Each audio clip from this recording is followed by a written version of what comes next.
RTP. Nos acompaña el economista Marlon Pacheco, director ejecutivo de Macro Analytics. Ella es una consultora de economía y finanzas, docente también de la Facultad de Economía de la Universidad de Guayaquil. Conversamos con él sobre un tema, es económico, sí, pero la economía tiene un efecto social, ¿cierto? Correcto. Es una ciencia social. Bienvenido, buenos días. Hola, buenos días, muchas gracias por la invitación. En efecto, es una ciencia social que apasiona y bueno, nos toca a todos, ¿no? Ya, el tema central sobre el cual vamos a partir es sobre la cifra. El 70% de los hogares ecuatorianos no logran cubrir la canasta básica familiar. ¿Eso equivale a cuántos ecuatorianos? Bueno, de la PEA, que son 5.8 millones, estamos hablando que más de 3 millones de ecuatorianos no logran cubrir de los que están efectivamente en la población económicamente activa. De hecho, el 62% de la población económicamente activa no logra cubrir. Hablamos más de 3 millones de personas. Mientras que las personas que están con empleo adecuado, que cubren es el 37% y es creo que 2 millones casi 650.000 personas. Siempre se hace esta correlación, ¿no?, entre la posibilidad de cubrir una canasta básica familiar versus los ingresos que se tienen. ¿Por qué convergen estos dos elementos o estas dos variables para saber la calidad de vida que tiene un ciudadano, una familia? Sí, bueno, si ahí hablamos de familia, nosotros siempre comparamos el costo de la canasta básica por una parte y por otro lado los ingresos de la familia. En los ingresos familiares estamos hablando de que hay 1.6 perceptores por familia de 4 miembros. En este caso, el ingreso familiar sí cubre la canasta básica. De hecho, creo que está en $877, mientras que el costo de la canasta básica está en 823. Por lo tanto, sí hay una cobertura cuando hablamos del ingreso familiar. Cuando hablamos ya a nivel individual de una persona que está empleada de manera adecuada, pues solamente el 37%. Sí, pero verá, cuando dice canasta básica, creo que está implícito, no es lo mínimo que necesitas para 75 bienes y servicios básicos. Sí, pero fuera de eso significa que ese 70% está con las justas. Está con las justas. Y que no se contempla ningún incidente, nada que te haga gastar un centavo más. Por supuesto, lo que estamos muy claros es que no tenemos un nivel de bienestar adecuado y eso se refleja en las cifras, ¿no?, de la población que está económica. Pero perdóname, que me interrumpa. Ajá. En este caso puntual estamos hablando que hay una diferencia cuando hablamos de la canasta familiar como tal, o sea, como familia, como núcleo familiar, calculando más o menos 1.6 a 2 el preceptor, el que recibe el dinero, ¿no? En todos llegamos a la conclusión de que la familia cubre cuando hablamos en familia. Ahora, cuando vamos a este análisis, este 37% de personas individuales que con $470 como salario básico no les alcanza para llegar a la canasta básica, la operación matemática es la misma, porque entiendo que una familia tiene que cubrir necesidades de 5 o 6 personas. En cambio, el individuo cubre la necesidad de una persona. Entonces, entramos a aspectos numéricos que sirven para potenciar discursos políticos, para polarizar el tema en lugar de sentarnos a ver qué vamos a hacer para solucionar este problema matemático que existe, que no es alejado de la realidad por las distintas características del subempleo, informalidad o desempleo que te puede llevar a todas las variables de no tener un empleo pleno. A ver, el 37% sí alcanza, está con en pleno empleo, el 63% no le alcanza. Por lo tanto, se necesita en una familia para poder adquirir la canasta básica más de una persona en promedio, 1.6 personas para poder adquirir esa canasta. Con empleo pleno. No, mezclado, entre empleo pleno, subempleo e informalidad. Sí, exacto, 1.6 personas, casi 2 personas para cubrir los $823. O sea, lo básico para vivir. Lo básico extra para no se encuentra ahí. Exactamente. Pero déjeme regresar un poquitito nada más, que por ahí debía haber comenzado con mi pregunta. Esta cifra está basada en datos que se van recogiendo. Primero, esos datos, ¿qué tan reales son en la práctica? Y son un ejemplo nada más. Una cosa es la lista de precios oficiales y otra es a qué precio realmente se vende o se compra. Y el otro elemento es cuando dice hay un 37% que puede cubrir esa canasta básica, ¿qué tanto influye o podría influir la disminución de nacimientos, ya no la disminución de hijos dentro del hogar? Bueno, en efecto, pues la cantidad de personas que se consideran en la muestra que toma el INED ha venido bajando cada año, ¿no? Por ejemplo, ahora son 4, hace algunos años eran 5 personas. Entonces, sí puede ir influyendo en la medida en que hay menos nacimientos y bueno, pues en efecto, pues las familias pueden ser menos miembros, como en los años ha venido sucediendo por temas como migración y otros aspectos. Por lo tanto, pues sí, en efecto puede darse, pero eso es un cambio estructural que no se va a dar en el corto plazo, sino en el largo plazo. Y lo otro, la realidad no de una tabla de precios, sino del trato diario, de la compra-venta diaria. Ajá.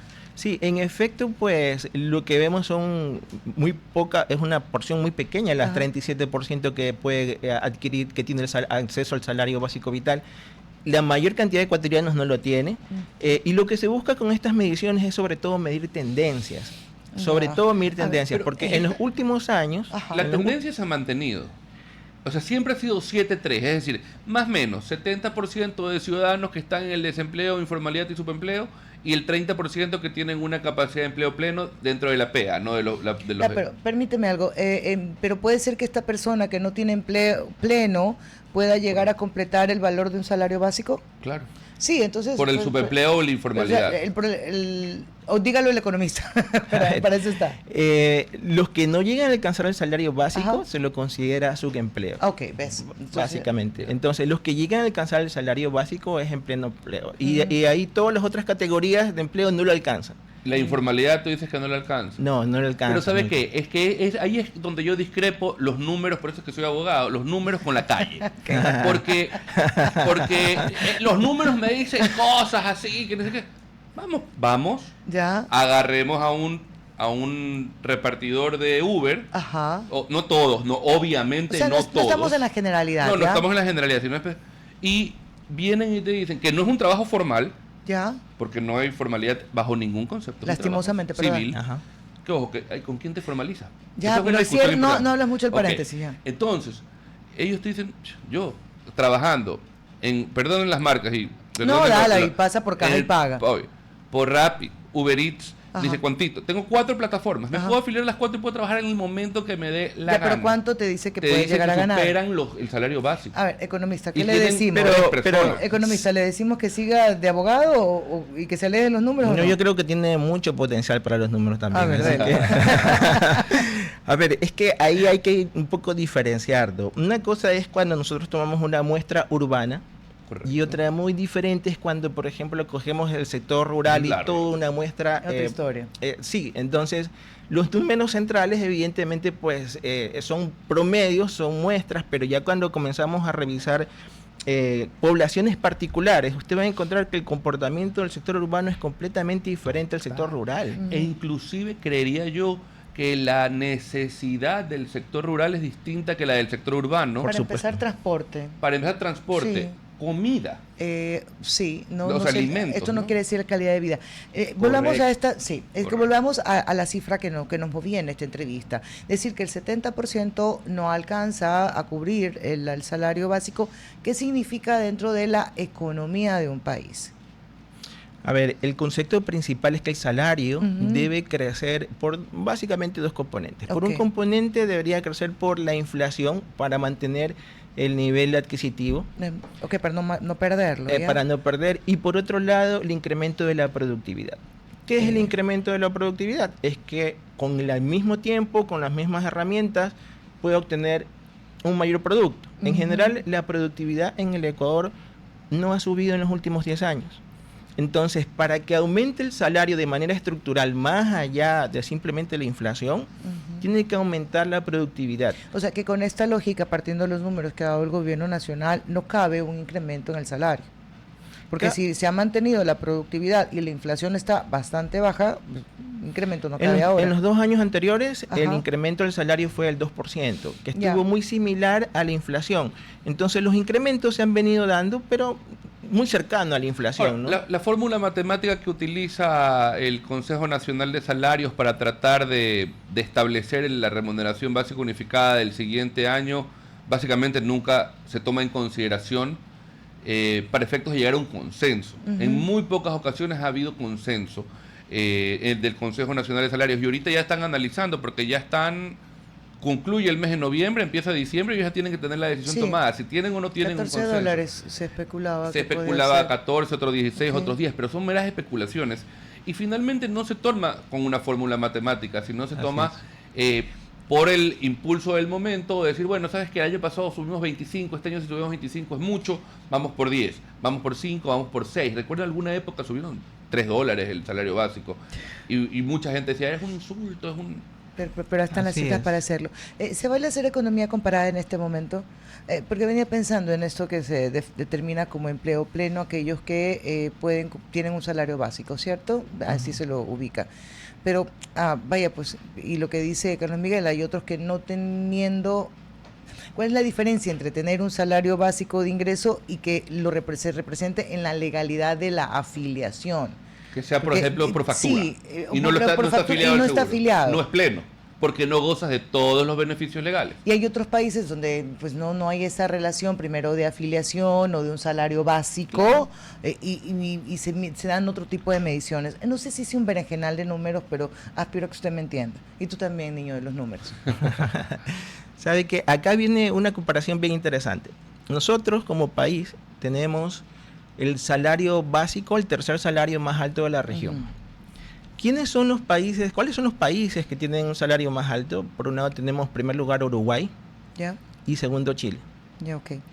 Pero tanto Uruguay como Chile tienen salarios más altos justamente porque su nivel de productividad es mucho más elevado que los demás países. De hecho, son los países que tienen mejor desempeño a nivel macroeconómico y también como productividad como tal, ¿no? Un PIB per cápita más alto y todo lo demás. Nosotros, por efecto de la dolarización, tenemos este salario muy fuerte comparado con otros de la región. Entonces, diríamos que el efecto de la dolarización ha favorecido mucho el poder adquisitivo de las familias y los trabajadores en general.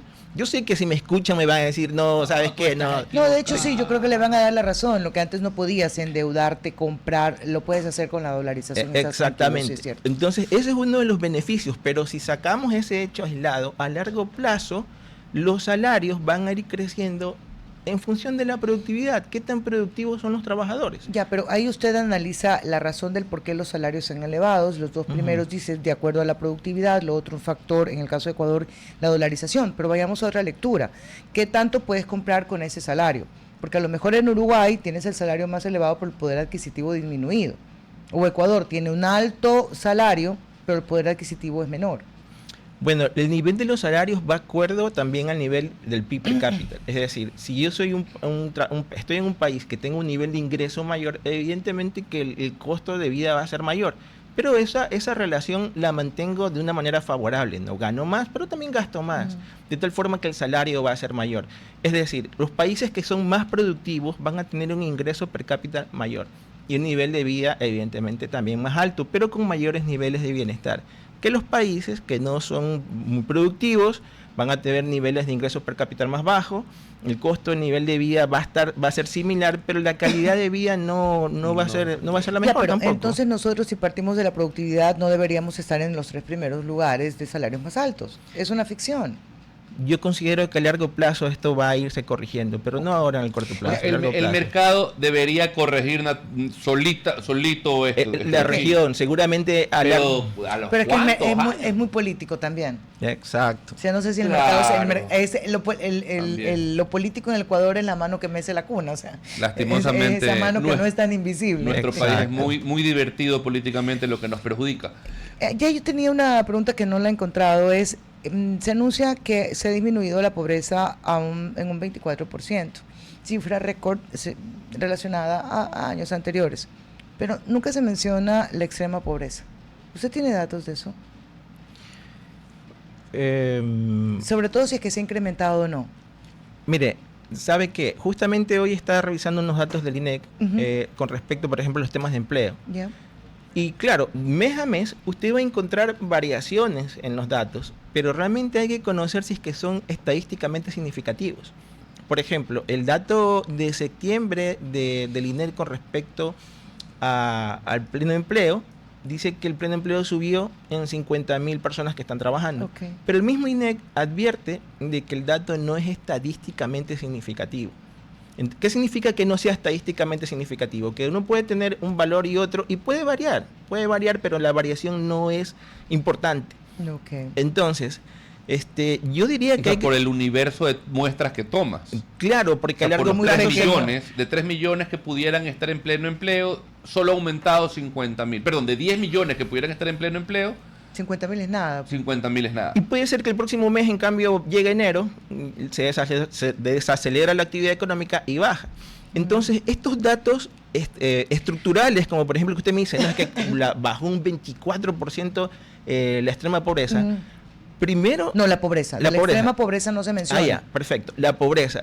Si es un dato tan trascendental como un 24%, debería primero ser estadísticamente significativo. Okay. Claro, o sea, 24% es la cuarta parte. Sí, es bastante, ¿no? Y no contando ahí con la extrema pobreza. Porque decía que a mí me llama la atención estas dos cifras porque es donde hay que poner los ojos. Y también saber si ese 24% se ha disminuido porque pasaste a tener un bono. Entonces, si pasas a tener un bono, ya no estás dentro de esos... O a lo mejor te anticiparon el décimo y bingo, le diste. No, hombre, no, ya. A estas personas, pero ya, sí. Porque hace salir, y esto es una cuestión de números, te hago salir de la estadística de la pobreza porque recibiste un bono. ¿Qué tan real es y qué tan productivo es? Y lo otro, pero se lo voy a dejar para la próxima entrevista, es, hemos discutido mucho sobre el empleo pleno, ¿cierto? Ajá. Y estamos empeñados en tener empleo pleno, y como dice Carlos Miguel, ya llevamos décadas en esta historia de 3 a 7. No hay ningún marcador de fútbol ahí, ¿no? No hay ninguno de 3 a 7 ya. Entonces, ¿por qué no nos enfocamos en qué política pública se puede hacer para, aunque no tengas un empleo pleno, tener ingresos mayores? Se la pongo ahí para la próxima entrevista. Le puede dar... ¿O quiere anticipar algo rápido? No, ya me lo dejó como tarea. Perdón, como inquietud. Antes de cerrar la entrevista hay que hacer una preguntita. A ver, el salario básico unificado tiene que aumentar el 1 de enero del 2026. ¿Tiene que? ¿Tiene que? Sí. Bueno, no tiene que. Ya. Puede o no puede. Sí, pero se tiene que mantener en todo caso y lo tiene que decidir el Consejo Nacional de Salarios que esté en reuniones o el presidente de la República a través de la ministra de Trabajo. Sí, no se pone de acuerdo, ¿cierto? Entonces, de acuerdo a la metodología que se utiliza con la inflación y todo esto que nos expone el Banco Central expone a favor del Estado. Niño, tenemos que ir a pausa, sé concreto. ¿En cuánto debería subir o no el salario básico unificado? Técnicamente, olvídense el tema político, no aquí hay una especulación, aquí es un tema netamente técnico y matemático. $10. Tan. Gracias al economista Marlon. Afuera lo esperamos. El economista Marlon Pacheco, director ejecutivo de Macro Analytics, consultora de Economía y Finanzas, docente de la Facultad de Economía de la Universidad de Guayaquil. Estuvimos conversando con él varios temas. RTP